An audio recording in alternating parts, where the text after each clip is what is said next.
இங்க தோண்டுங்க. முத்து தொடு.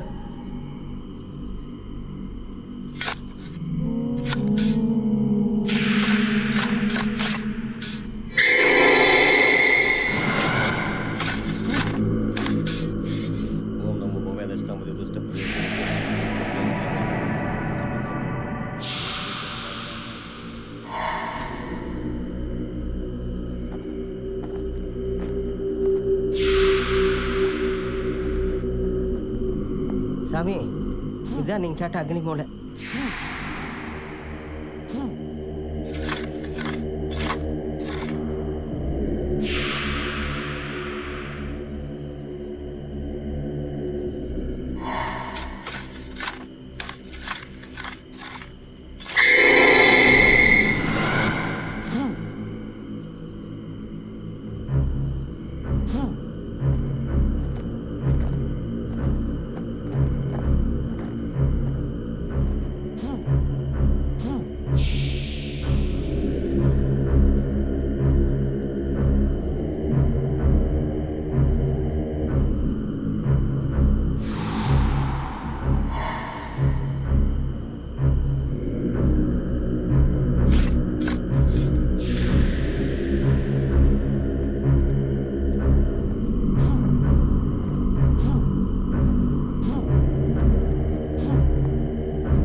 வீட்டை சுத்தி மந்திர வேலையை அமைஞ்சாச்சு. இனிமே எதுக்கும் பயப்பட வேண்டியதில்லை. தைரியமா இருக்கலாம். போங்க.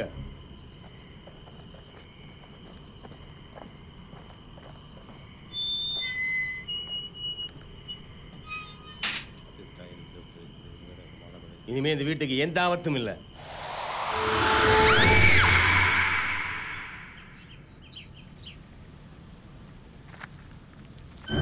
வழக்கம் போல் காலையில் வெளியே வந்து பார்த்தப்போ மந்திர வேலி அமைச்சதெல்லாம் கரிய கிடந்துச்சு சாமி. அதான் உடனே உங்ககிட்ட சொல்ல வந்தோம். நாம் எதிர்பார்த்ததை விட அந்த ஆத்மாவுக்கு வலிமை அதிகமாக இருக்கு. விதி விளையாடுது. இப்போ நம்ம அடுத்தது என்ன பண்ணணுங்க சாமி? ஒருவருடைய நோக்கமும் செயல்பாடுகளும் நியாயமானதாக இருந்தால் அதை எந்த சக்தியாலும் தடுக்க முடியாது. அதற்கு தெய்வ சக்தியும் விதிவிலக்கல்ல. சாமி என்ன சொல்றீங்க? நான் அமைத்து கொடுத்த மந்திர வேலையை பயன் இல்லாமல் போனதை வச்சு பார்க்கும்போது அந்த ஆத்மா பக்கம் நியாயம் இருக்கு. அது மட்டும் இல்லை, அங்கே பாருங்க,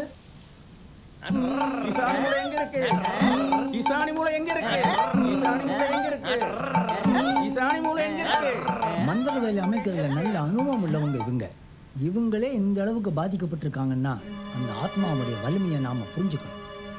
எப்படியாவது உங்க சக்தியை பயன்படுத்தி அதை கட்டுப்படுத்துற வழியை சொல்லுங்க சாமி. நிலைமை கைமீறி போச்சு. எல்லாம் ஆண்டவன் விட்டவன். கிளம்புங்க சாமி. நீங்களே எப்படி சொன்னா நாங்க எங்க போறது சாமி? யாரா இருந்தாலும் ஊர்வனி பயனை அனுபவிச்சே ஆகணும்.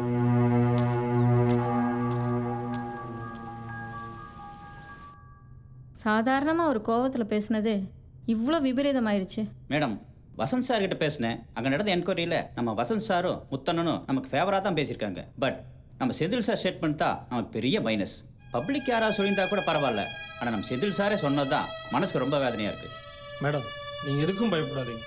இந்த பிரச்சனை எவ்வளோ சீரியஸ் ஆனாலும் லீகலாக அதை எப்படி ஃபேஸ் பண்ணுவோம் அதை நான் பார்த்துக்கிறேன்.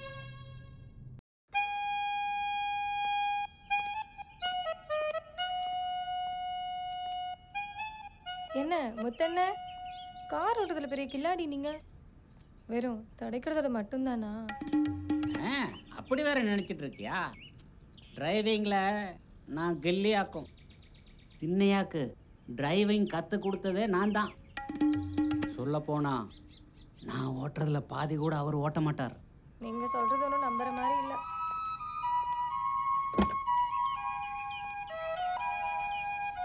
என்ன தம்பி, உள்ள ஒரே போரா இருக்கு, அதை ஒரு டிரைவ் போலான்னு. சரி தம்பி, நானும் பிரியாவும் சும்மா தான் இருக்கிறோம். நாங்களும் கூட வரோம். என்ன பிரியா? ஓகே.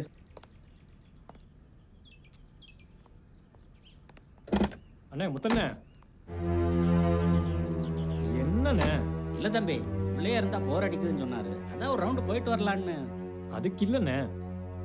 ஒன்றும் கவலைப்படாதீங்க தம்பி, நான் தான் கூட போகிறேன்ல, நான் பார்த்துக்கிறேன்.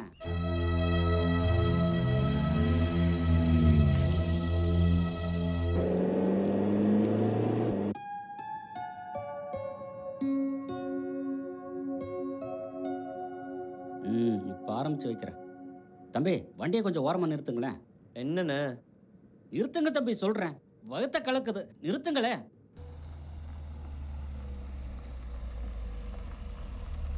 நீங்கள் போயிட்டு வாங்க தம்பி.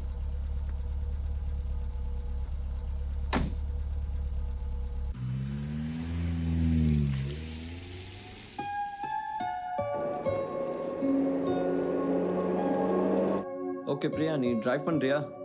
சாரி பாஸ், எனக்கு டிரைவிங் தெரியாது. நோ ப்ராப்ளம், நான் உனக்கு டிரைவிங் சொல்லித்தரேன்.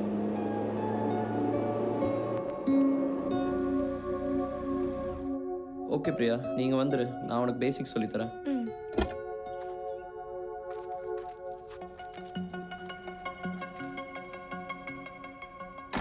அங்கே லெஃப்ட் சைடில் இருக்கிறது வந்து கிளட்ச், நடுவில் இருக்கிறது பிரேக்.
பிரியா,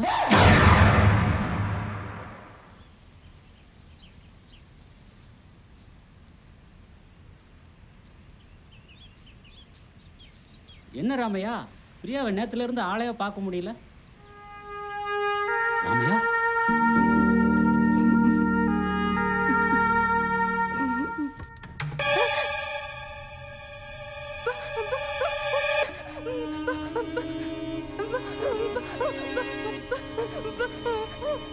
என் பொண்ணு பாத்தியா முத்து, சிட்டுக்குருவியாட்ட சுத்திட்டு இருந்தா நடவே பாரு.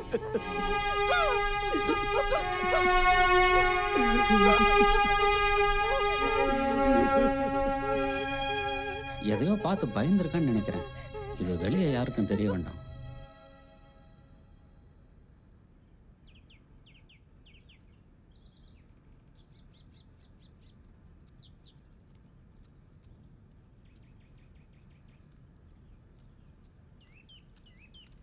வணக்கங்க ஐயா.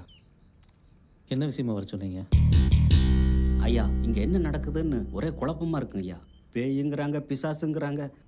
எங்கள் சின்னையா உயிருக்கு ஆபத்து வந்துருமோன்னு பயமாக இருக்குங்க ஐயா. யார் மேலே சந்தேகப்படுறது, யாரை குற்றம் சொல்கிறதுன்னு குழப்பமாக இருக்குங்க ஐயா. நீங்கள் தான் எப்படியாவது எங்கள் சின்னையாவை காப்பாற்றணும். சரி போங்க, வரேங்க ஐயா.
யார் நீ?